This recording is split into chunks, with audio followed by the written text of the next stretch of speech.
Hi, good evening, everybody. This is Shoshana Shamberg, and this is Building Strength Webinars. I'd like to thank Dr. David and Sherry for inviting me to present to all of you. I'd like to give you a little background. I'm an occupational therapist and a special educator. I'm also an Erlen diagnostician and a brain gym consultant. And I work with people with visual perceptual problems. I focus on light sensitivity and sensory processing disorder. And I worked with children and adults. Tonight's webinar is about traumatic brain injury and visual stress. So I hope you enjoy it. And if you'd like to present any questions, just put them into the chat box and I'll answer your questions at the end of the webinar.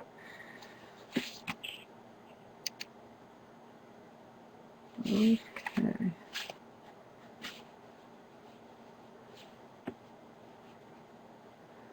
I'm having a little problem finding the next slide. Oh, okay.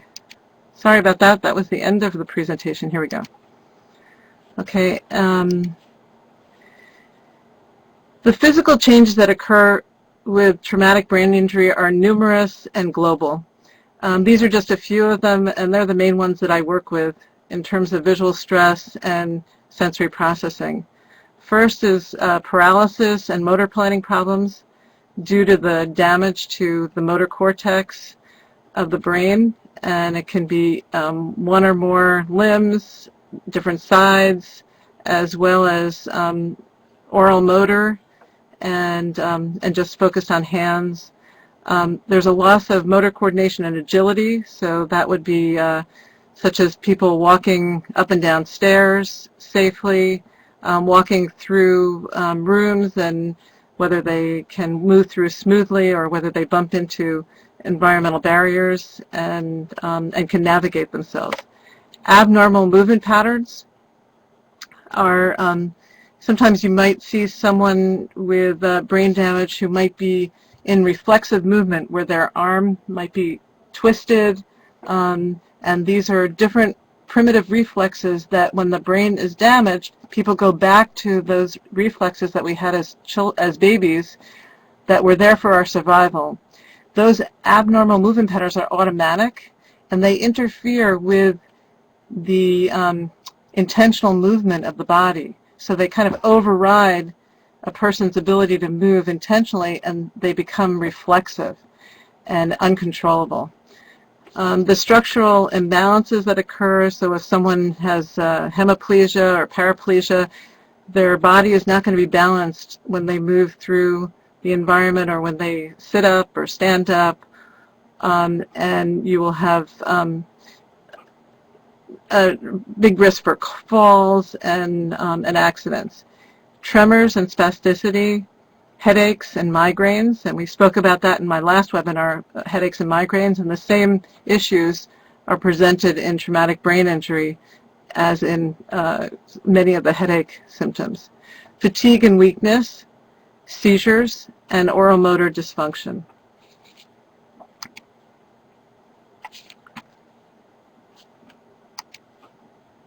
Some of the cognitive changes are attention deficit disorders, poor concentration and memory, and it can be long-term or short-term memory. And this interferes with a person's ability to work, to learn, to communicate, and to have social relationships. Communication issues, so not just memory, but also word finding and disorders of, flow of conversation and ability to express oneself.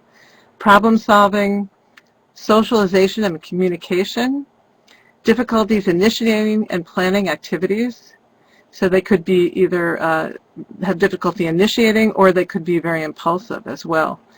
And difficulties solving problems, so that could present many safety issues and also impact their ability to be accurate in their work.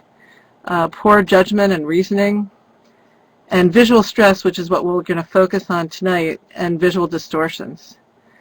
sensory modulation, and tolerances. So a person might be hypo or hypersensitive to touch, to sounds, to light, to movement in their visual system, and as well as different proprioception and kinesthetic input, which affects the muscles of the body and the joints.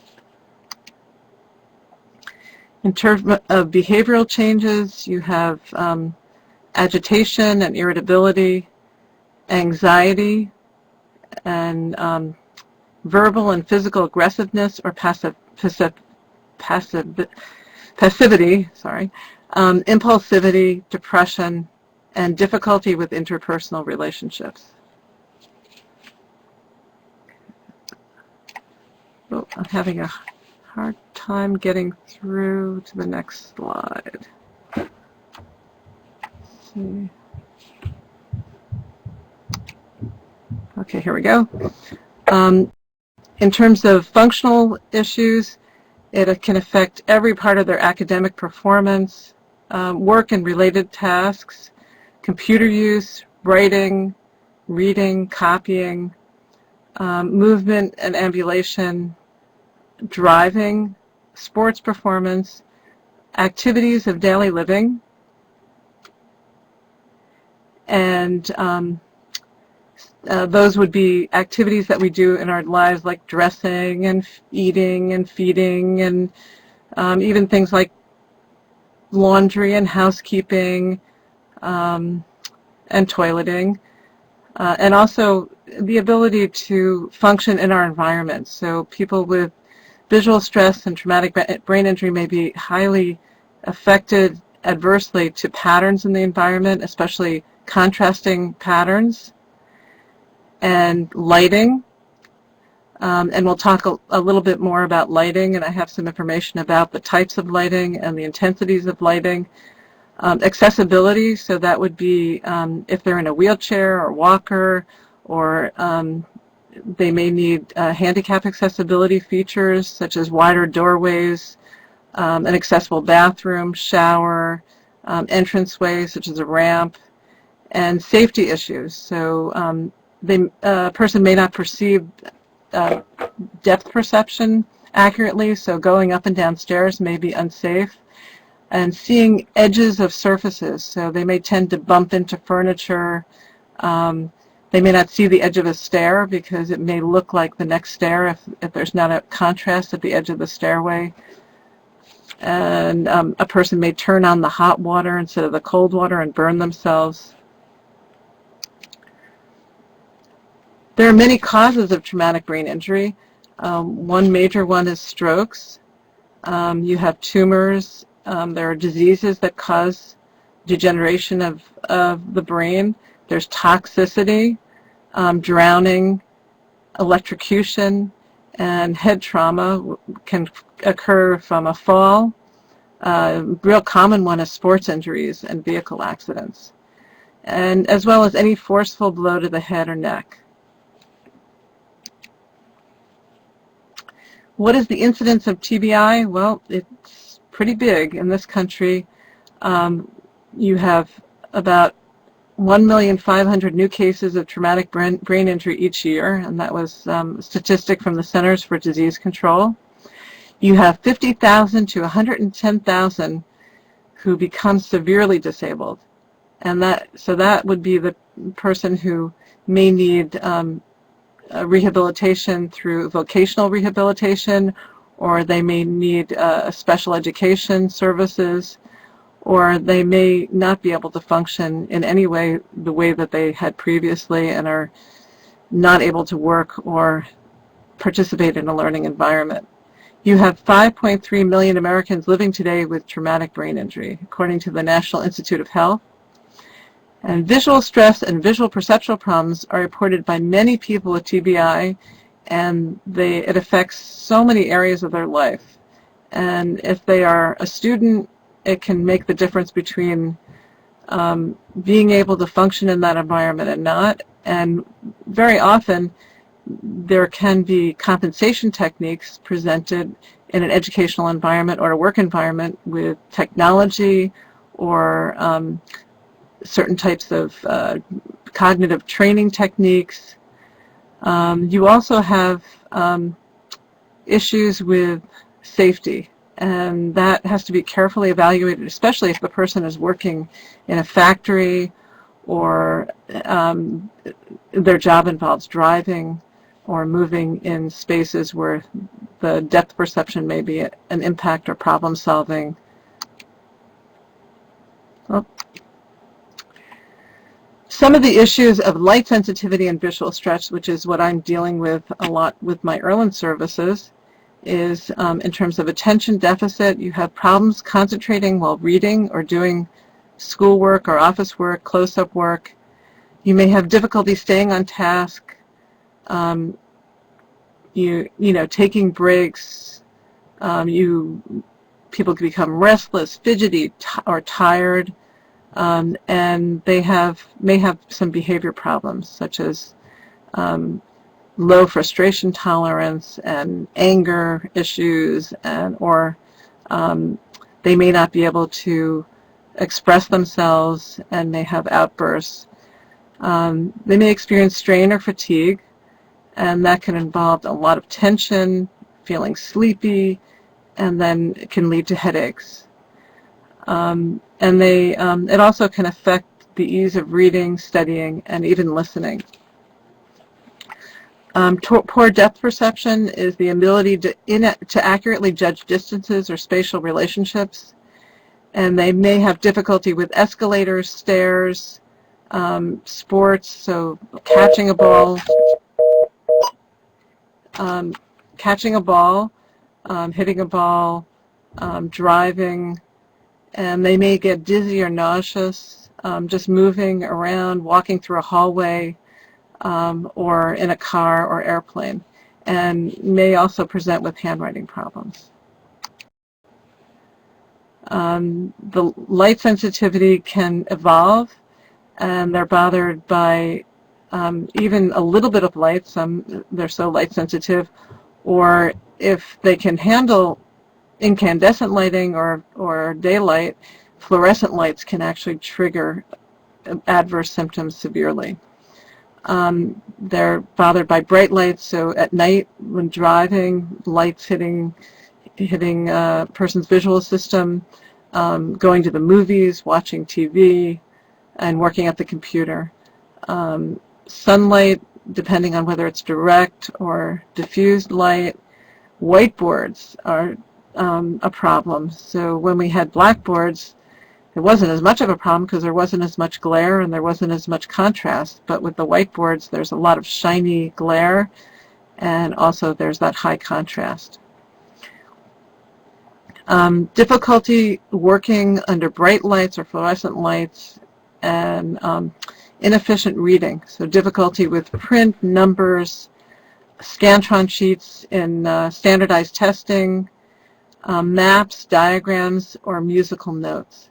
And problems may include print that shifts, shakes, blurs, moves, looks double, disappears, and becomes difficult to perceive, as well as peripheral vision. So the vision may be very limited, and in terms of where the eyes come together, called binocular vision, and then everything around it could be moving, shifting, or blurry.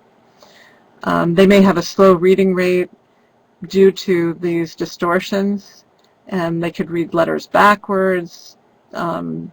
They could be reading sideways or upside down, and you can try that. Try that when you're not on the webinar. Just try reading sideways or upside down, and then that may be, you may be experiencing what a person with traumatic brain injury perceives when they're just upright and functioning in their daily lives. Musical notes can be a problem.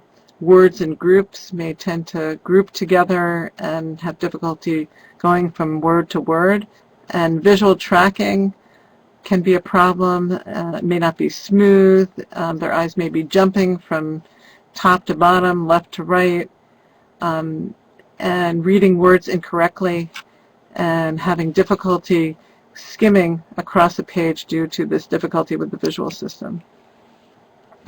Some of the treatments for some of the visual stress include, just like any other disability with visual stress, we have relaxation exercises to manage some of the anxiety and the stress and allow the visual system to calm down so it can work more efficiently. And the visual system affects the auditory system, so a person whose visual system is calmed down, they may be able to hear and process sounds and conversation a lot better, as well as it may calm down what's called the vestibular system, which is involved in balance and coordination.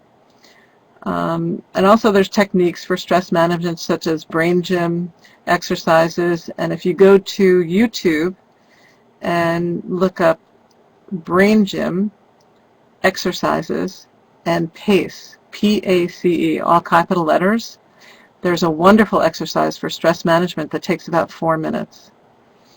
Also yoga, breath work, and just learning how to breathe deeply helps the whole body relax, gets oxygen to the brain, circulation going. Vision exercises can help, and you may want to be seen by a developmental optometrist. And I just met one this week who basically said, describes herself, we're like the physical therapists of the optometry world. And profound changes can happen through vision exercises. Biofeedback, cognitive rehabilitation, and brain exercises, and you can find a lot of them on the internet. The Erlin method involves decreasing light sensitivity through spectral filters, and the spectral filters we'll describe in more detail later on. Changes in lighting, so changing those fluorescent bulbs, just turning them off and putting in lamps or incandescent bulbs on a dimmer, so you can regulate the light according to your personal and individual needs and situational needs. And there's LED lighting and also full spectrum lighting. The only problem with the full spectrum lighting that's also fluorescent lighting is that you have the flicker effect and the humming. So you want to make sure the bulbs are new, and as soon as you start seeing that flickering, change the bulbs or turn off the lights and use other types of light. And then environmental changes such as decreasing the amount of patterns in the environment, so simple, low contrast rugs and furniture. But you also want to define edges in the environment, so you don't want high contrast, but you might want some contrast between like the door and the wall or the light switch in the wall, so that if someone does have visual perceptual issues and has difficulty perceiving details, that they at least have a cue in the environment as to where things are, and they're not trying to find that light switch because it looks like it's part of the wall. Acupuncture, Reiki, acupuncture can have a profoundly wonderful effect for decreasing stress and increasing the natural immune system and healing process. Then you also have osteopathy, chiropractic, cranial sacral therapy, reflexology, massage therapy, and then traditional occupational therapy, physical therapy, and speech therapy. And another thing I didn't mention is assistive technology, which is using assistive devices like PDAs and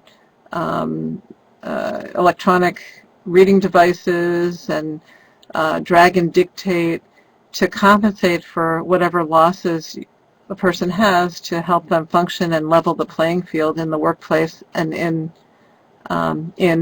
school environments.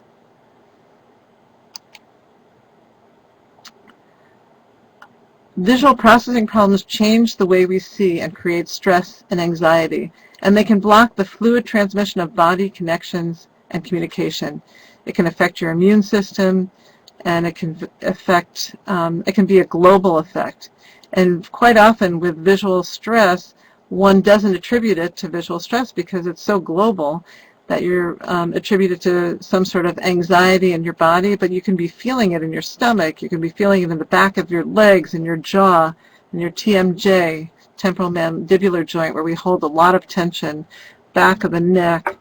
So all those are stress symptoms, and they're survival mechanisms when we need them, but when we don't need them, they can interfere in every part of our lives and in the way that we function. So for an example, here is a picture, and this is how someone with traumatic brain injury and visual stress and visual distortions may actually see all the time. But they learn how to function, and they learn how to function with that kind of shakiness in their environment. This is what the picture would actually look like. And if someone's brain is damaged, they may not actually know that they're seeing this way. They may think that they're seeing correctly because they have no context and no way to judge that until they see that corrected. Here are some of the distortions in, this is Erlen syndrome, and it's light sensitivity or scotopic sensitivity syndrome. And this is called rivers, and this is when on the printed page you start seeing the white coming through the spaces in between the words, and it kind of looks like patterns, and sometimes it can look like beautiful butterflies or birds or mandalas, and it's very distracting, and quite often if you blink your eyes it can calm it down, or turn down the light it can calm it down, but then when you get tired it comes back again. This is called the washout, and this is where the letters will look clear and then parts of the letters might be washed out looking at. So parts of the page can look clear and other parts could look washed out, or it could be the whole page could be washed out looking and then parts of letters are clear and then unclear. And sometimes when you blink your eyes or you close your eyes and then you open them, it calms down these symptoms and then they go away for a few minutes. This is the blurry effect, and this is where the eye doctor has said your acuity, your nearsightedness and farsightedness are corrected through glasses, or even telling you have 20/20 vision, but you're still complaining that things are blurry. And it gets worse as you get tired. This is shaky, where the letters start shaking, and it can be very slight or it can be very severe. And if it's very severe, it can cause nausea and anxiety. And this is the halo effect, where the letters actually look like they're almost double, or they have a ghost in back of them. And if the letters are close together, it can actually look like a run-on, where there's no spaces in between the words and the letters. And if you go on my website at www.irlenvlcmd.com, you can see all of these distortions in a dynamic way. So you can see them where it's clear and then the distortion emerges. And quite often the distortion emerges over time. So in the beginning a person may be seeing clearly, and then these distortions, there may be one, or I've had clients have up to 6 or 7 distortions simultaneously, and it just gets worse and worse as the eyes get more and more tired. Sometimes by turning down the light it helps decrease the amount of distortion, but it'll still be there. This is called swirl, and this is where the two eyes come together, it's clear, and then everything around it is either swirling or blurry. This is the seesaw. Believe it or not, people actually learn to read and compensate by with this distortion. And this is where lines actually shift, letters can move off the page, and it can be, this is a pretty severe distortion, and it can be mild to extremely severe and cause a lot of visual stress.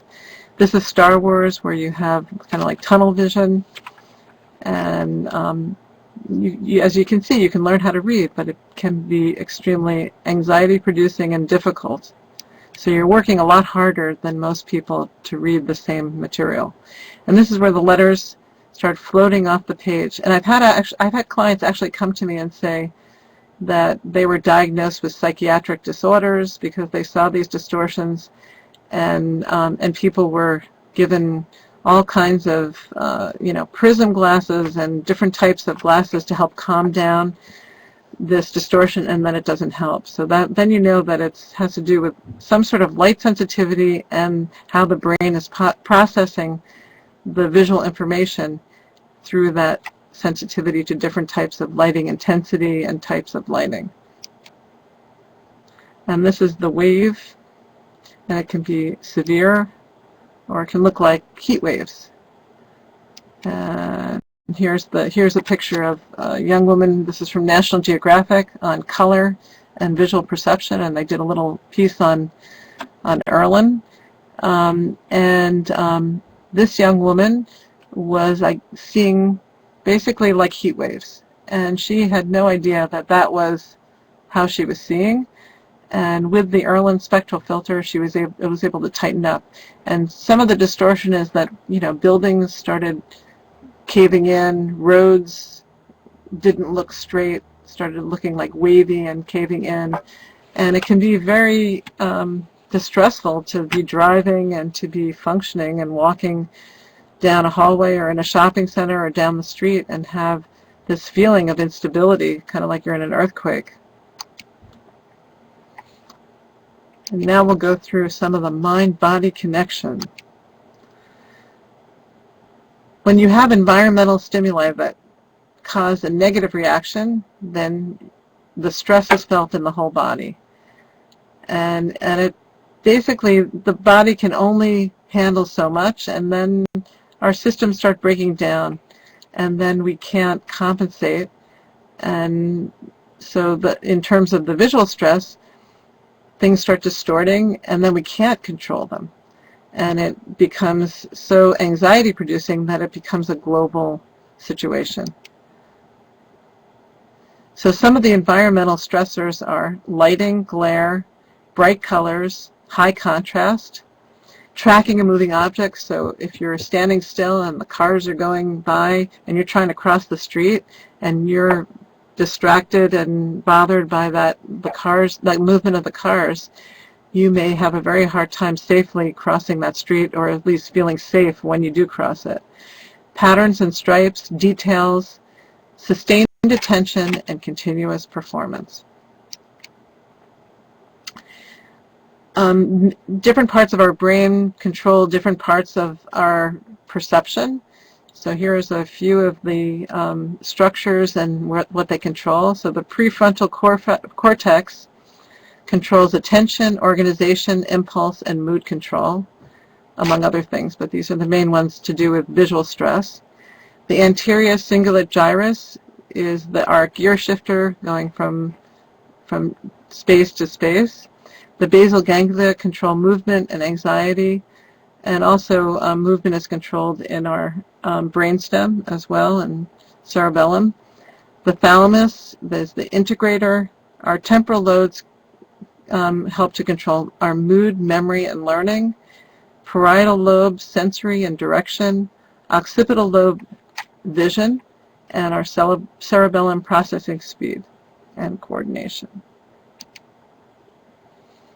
So here's the little chart to show you some of the mind-body connections. So you see here the environment and those aspects that may cause visual stress. And here are some of the activities on the right side, and that cause perceptual stress and visual stress.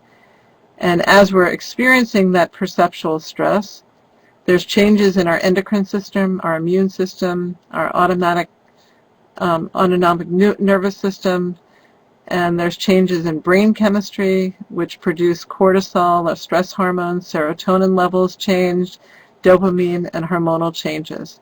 And this can affect learning, reading, emotions, behavior, attitudes, and it can manifest as similar to a variety of other disabilities such as ADD, dyslexia, oppositional defiance disorder, conduct disorders, and psychological disturbance.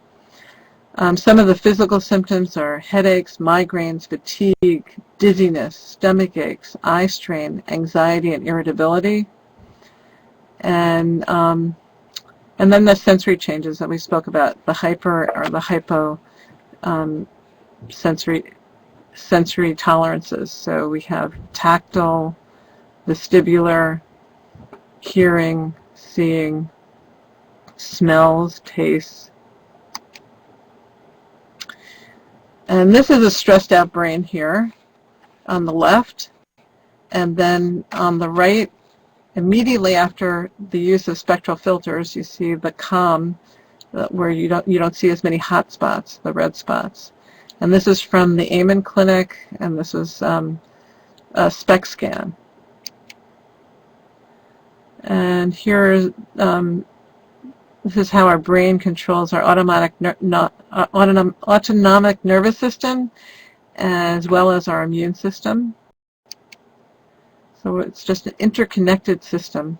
So we can't separate one system from another, because we are a system of crossing over from right and left brain, as well as our brain controls every part of our body. This is a job performance survey done with these issues. The key issues were skipped words, repeated lines, losing place, glare problems, time on task, comprehension, energy and effort, and increased speed. And this was a graph of before implementing the improvement shown before and after in those 8 areas with the use of the Erlen method, which is either overlays, which are colored sheets of paper put over the computer screen or over written material, or the spectral filters worn kind of like sunglasses, but they don't look like sunglasses when you look through them, but they're worn as glasses or contact lenses, and they're tinted. Oh. There we go. And this is the results of that job performance survey.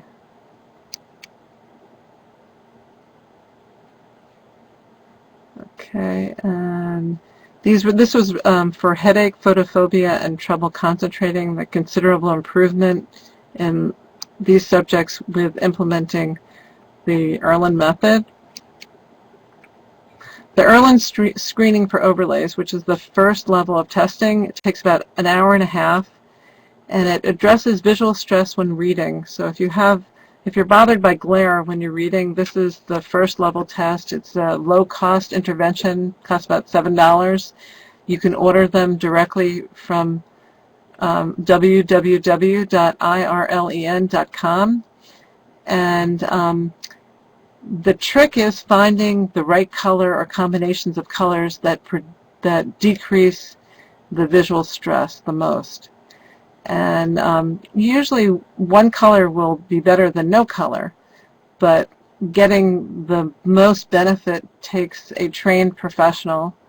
And the Erlen screeners have to have a bachelor's degree or higher, and they participate in a 14-hour training that teaches you how to present certain perceptual tasks, to stress the visual system out just enough to be able to present the colored overlays or combinations of colors, and for the person to detect what the benefit of the color and which color is benefiting them the most. There are 10 colors, and they're unusual colors. They're not something you can go out to Staples or Office Depot and buy clear, colored plastic.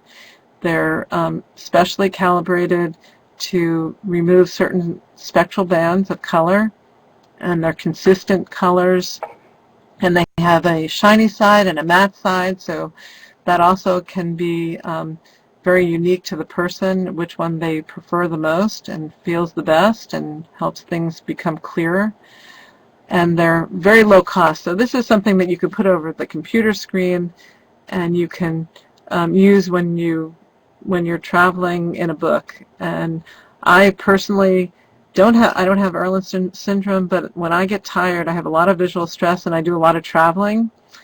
And when I'm in an airport, the lights bother me so much, the flickering of the fluorescent lights, the bright lights. So I bring an overlay with me, and it really helps me read longer and with less stress, and also less chance of getting a headache from functioning in those lights.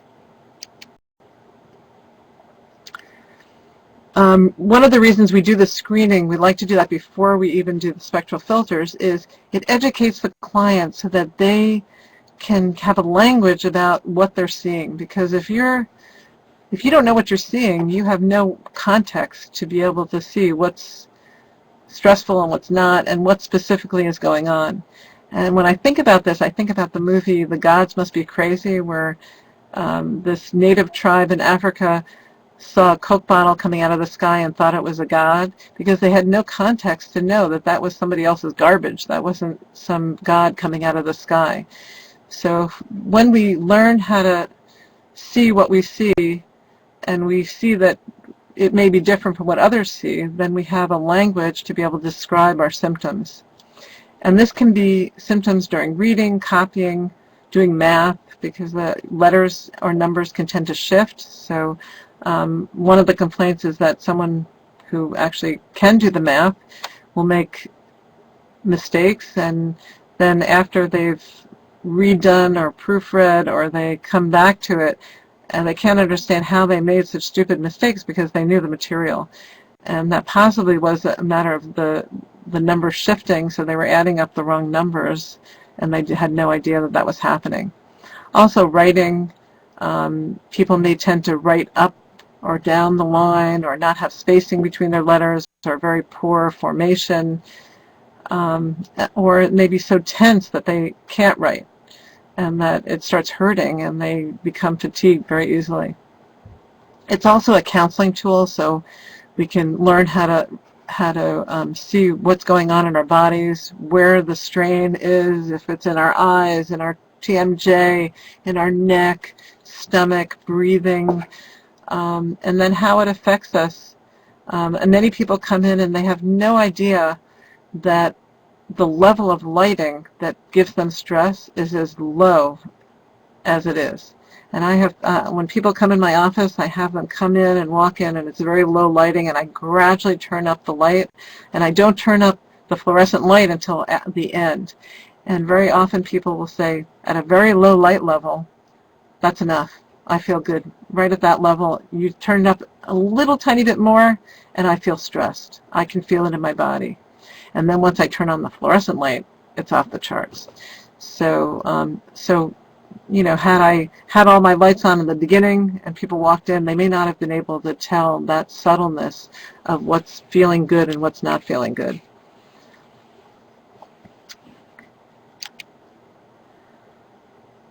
And we also get to identify those with visual stress. I also have a self-test that you can look at your symptoms and rate your symptoms, and that's on my website. It's www.irlenvlcmd.com, and go to self-test.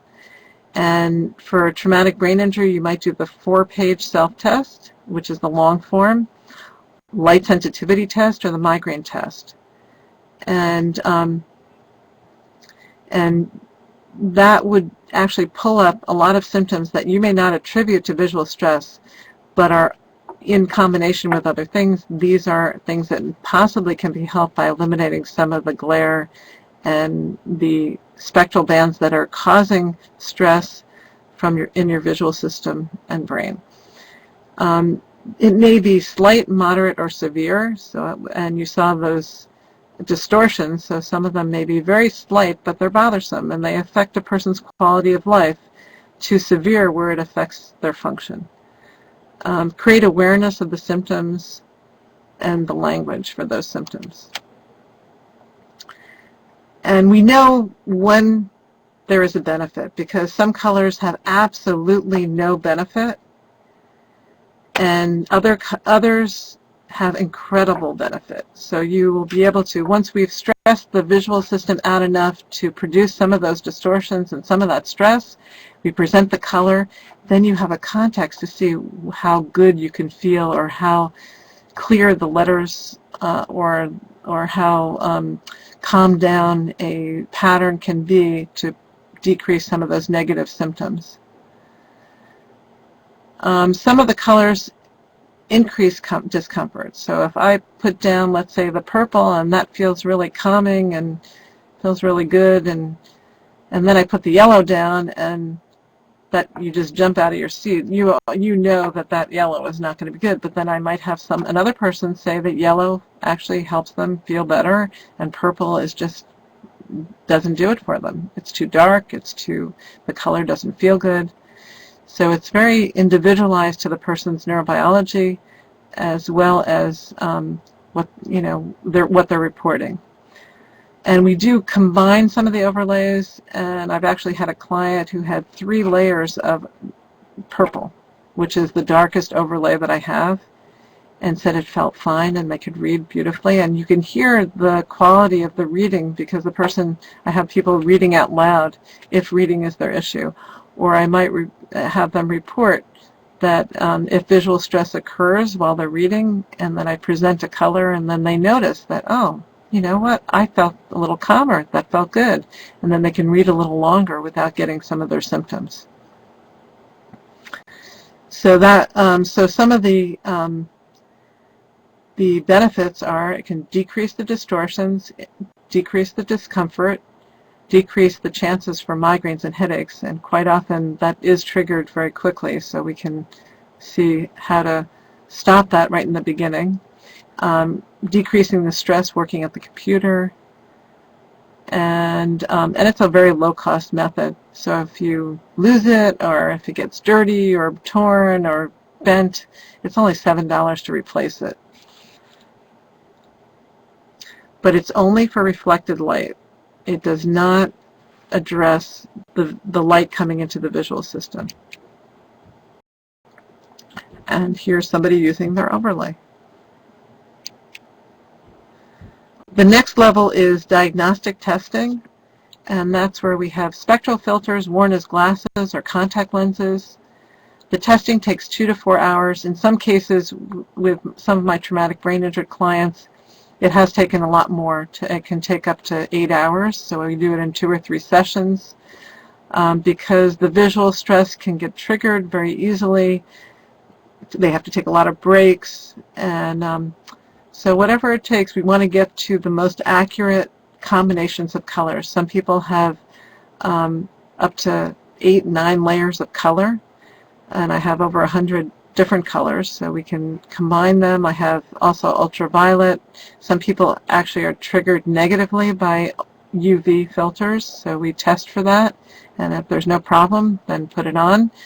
We can test for infrared, and then we have a whole host of different shades and different densities, so for darkness as well as for color. And in cases where you have traumatic brain injury, if one side of the brain is affected more than the other, or is affected and the other side isn't, you may have different colors on each eye, which actually can pull in binocular vision. Can't guarantee it, but I've had clients who actually had worn prism lenses to address some of their double vision, and then with the spectral filters, we're able to pull in their vision and achieve binocular vision. It addresses the light sensitivity, so when you look through the lenses, white is white, colors are colors. It doesn't feel like sunglasses, and it could be very, very dark.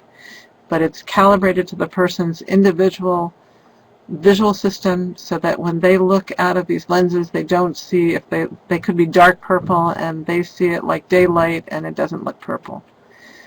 It filters out all light entering the eyes and visual processing systems, so it can have a global effect and affect the vestibular system and the auditory system, and actually the whole body if they're in severe anxiety.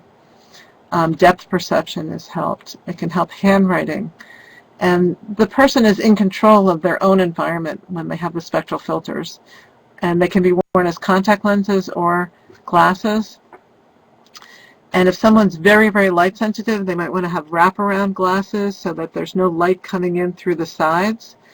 Or the contact lenses actually take care of that. Because of the cost, you want to make sure that the person has the right tint and that they've been wearing the tints for a little while before they even attempt the contact lenses. And they're much more precise in the overlays, with thousands and thousands of combinations and layers of color. It addresses much more than reading. So you, as I said, writing, copying from the board, bright lights, sunlight, sports, driving.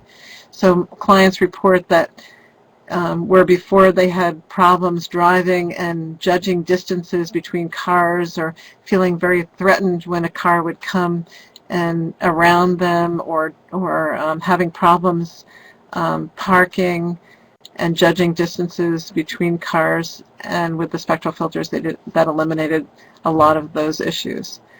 Motor coordination, I've had clients who couldn't walk up and down the stairs unless they were in severe anxiety, discoordination, and holding on to handrails, and with the lenses were able to walk up and down stairs with no effort, and also tolerate things like elevators and escalators, and standing on bridges and driving over bridges. And when somebody's calmer, their memory can be better, so it can affect memory, overall tension in the body, so you can become more flexible, problem solving because you have less stress, you're able to think more clearly, and if you're constantly in anxiety, it can affect other parts of your body, your sensory system, your motor system. So by calming down, you can calm down other systems of the body, cognitively as well as emotionally and physically. An early diagnostician has to have a master's degree or higher and participate in an extensive training program. The benefit of the filters are they're much more convenient and effective.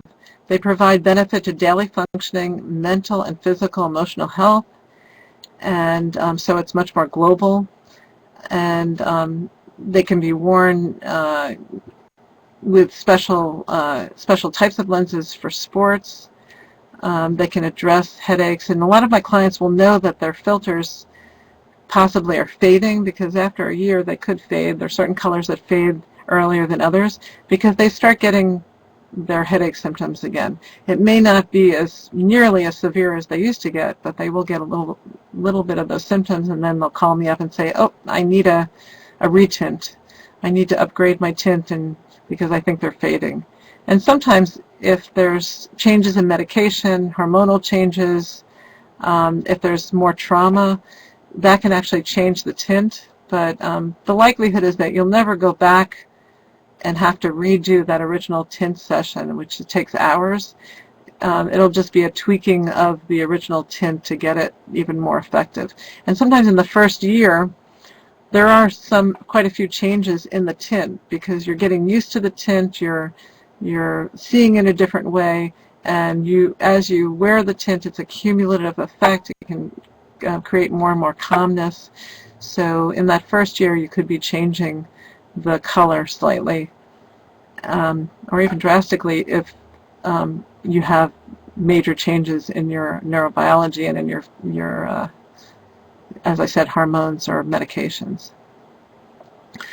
And you can tolerate fluorescent lighting anywhere. You can go to a shopping center, you can go to the doctor's office, you can go to school or work, and you're not at the mercy of having to turn down the lights. You know, a lot of people will come home, they'll take off their filters, and they'll turn down the lights. So they don't wear them at home, but then when they go out, they wear them. And also, some people who have problems reading music score because of the horizontal, vertical lines, and then you have the music notes, it can calm down the contrast so that it's easier to read music. And they don't change the way the environment looks. The colors have to be accurate, and white, you would be able to perceive white.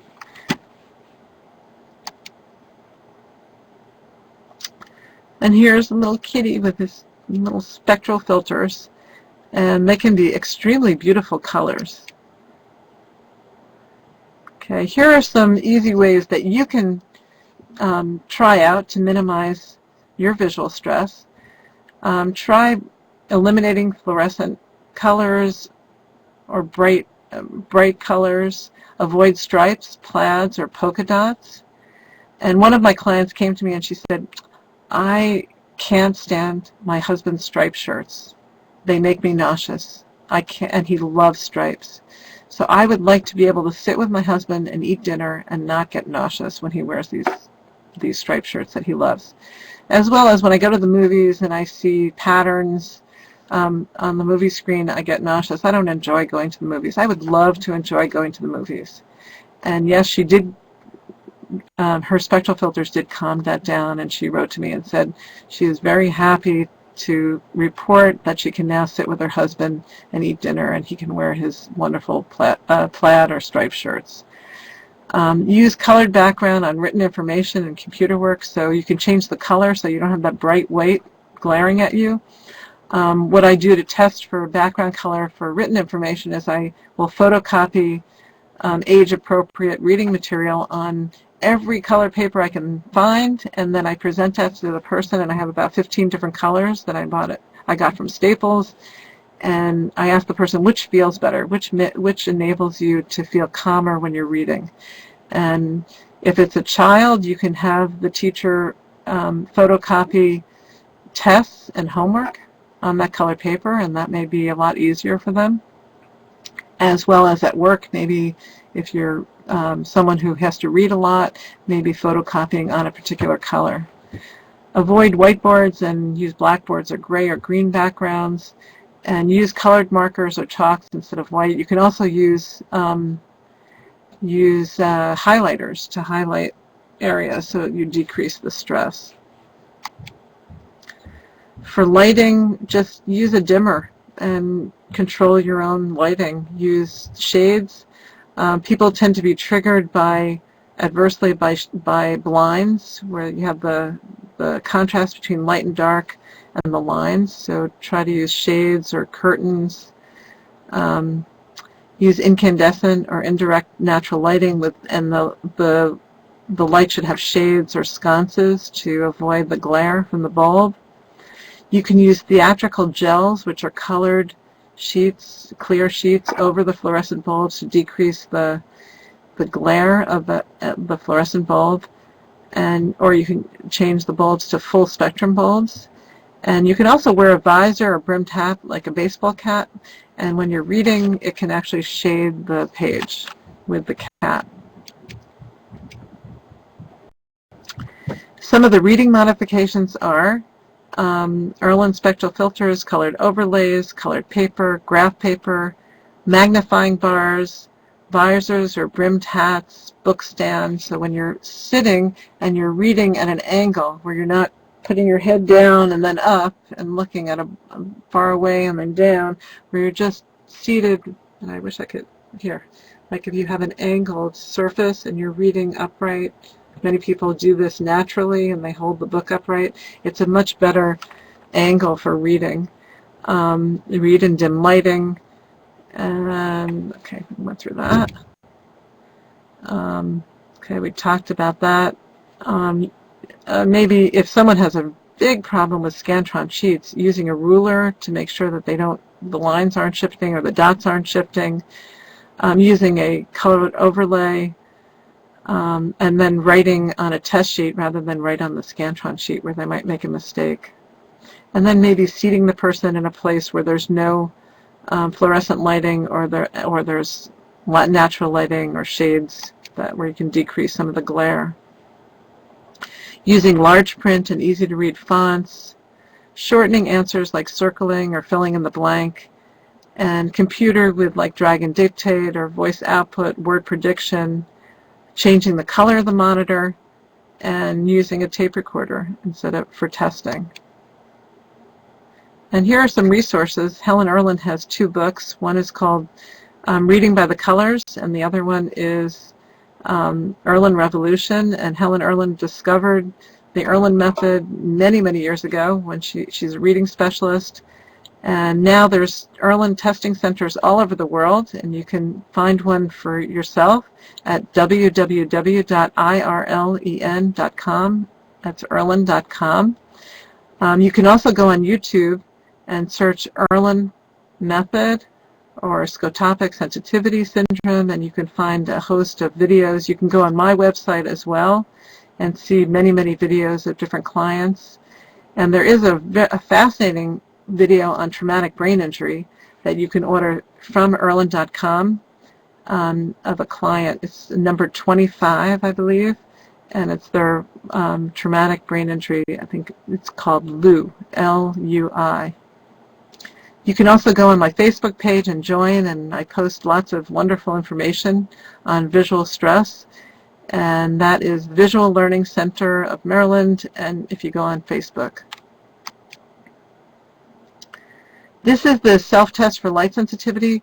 We're not going to have time to go over it now, but you can download it from my website and take the sensitivity test and see if you have light-based visual perceptual problems. And if so, possibly an early diagnostician can help you, and hopefully you can find one close to you in your area. Okay, so this is the test. Okay, and here are some additional resources, something called Brain Gym exercises, and you can go on YouTube and look that up. Mayor Schneider's Vision Yoga program. Deepak Chopra, if you look up vision exercises in Deepak Chopra, there's a wonderful set of exercises for visual stress. You can look up Chinese eye exercises. If you find a developmental optometrist in your area, you may be able to get a home program, which is a lot cheaper, or if you're, you can financially afford the vision therapy. Some insurance companies do cover it. Cranial sacral therapy and acupuncture are all wonderful, wonderful interventions for visual stress. And here I am producing an effect of visual stress. So if this bothers you, then, and bothers you in a very big way, please don't look any further. Close your eyes, and I'm going to change to a video. But this could be an indication that we can calm that down for you. Okay, here we go. And I'm going to just show this YouTube. And I want you to follow the directions that you see. Let's see, share. Okay, try this. This is a test. And this is what some people actually see when they are in visual stress and have visual perceptual and visual distortions. So keep looking at that, and if you get sick, then don't do this test. Just look away until we finish. Okay. Okay. And when it stops, look in the background and look at what you see.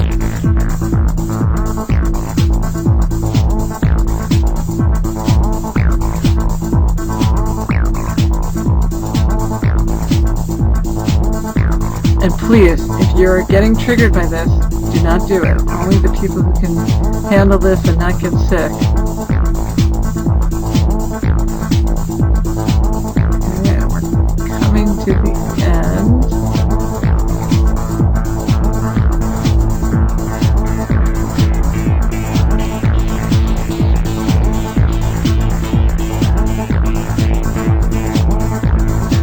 Okay, now look away. And tell me, I mean, you can actually tell us on the chat what you just saw. I can describe it for the people who couldn't handle it. You actually, things look like they're breathing and they're stationary. So that would be something that would be a visual stress symptom that someone would see without having that little trick to produce it. So if you have any questions, I will look over here and see, let's see, we have Alexandra. I'm not sure what you were asking. You said even for an adult, so I'm not sure. If you want to write down what you're asking, that would be great. Will there be a S section on left brain damage that is not visual? I'm actually not sure what that question is, but if you want to email me after the webinar,